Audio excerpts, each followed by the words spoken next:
Hello बच्चों, चलिए प्रश्न देखते हैं। हमारा प्रश्न है, पृथ्वी की सतह के चारों ओर 20 किलोमीटर तक की ऊंचाई तक गैसों का सांद्र आवरण होता है, उसे क्या कहते हैं? आइए समझते हैं।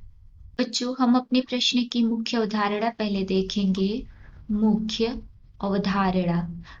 हमारे प्रश्न में पूछा गया है कि पृथ्वी की सतह के चारों ओर 20 किलोमीटर तक की ऊंचाई तक गैसों का एक सांद्र आवरण होता है, उस मंडल को हम क्या कहते हैं? आइए लिखते हैं। पृथ्वी के सतह के चारों ओर 20 किलोमीटर तक की ऊंचाई तक गैसों का सांद्र आवरण होता है, उसको क्या कहते हैं? क्या कहते हैं?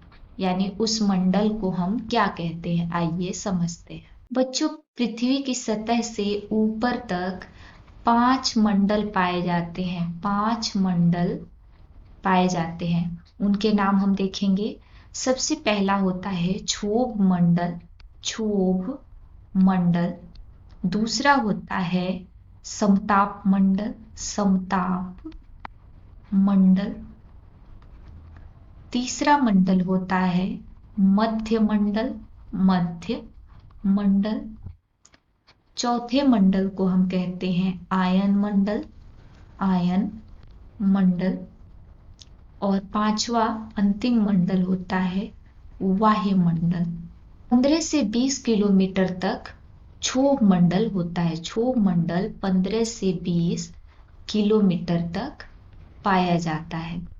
आइए देखते हैं क्षोभ मंडल क्या होता है। क्षोभ मंडल। बच्चों, क्षोभ मंडल सबसे निचली परत होती है। पृथ्वी की सतह की सबसे निचली परत होती है क्षोभ मंडल। और आपको पता ही 15 से 20 किलोमीटर तक की ऊंचाई पे पाया जाता है। सारी मौसमी घटनाएं इसी मंडल में होती है। सारी मौसमी घटनाएं इसी मंडल में होती है। मौसमी घटनाएं कौन सी बच्चों? कौन कौन सी मौसमी घटनाएं? तो जैसे कोहरा, धुंध, वर्षा,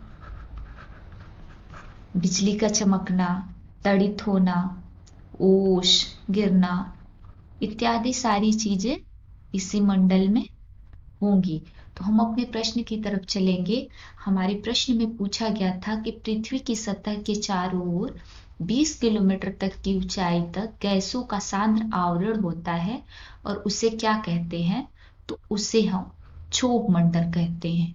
और क्षोभ मंडल में गैसों का आवरण बहुत ही सांद्र होता है बच्चों। और जैसे जैसे ऊंचाई बढ़ती है क्षोभ मंडल में, वहां पे तापमान घटता है।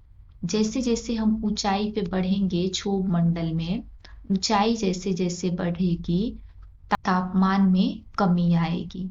तापमान में कमी आएगी। उम्मीद है आपको प्रश्न समझ में आया होगा। धन्यवाद।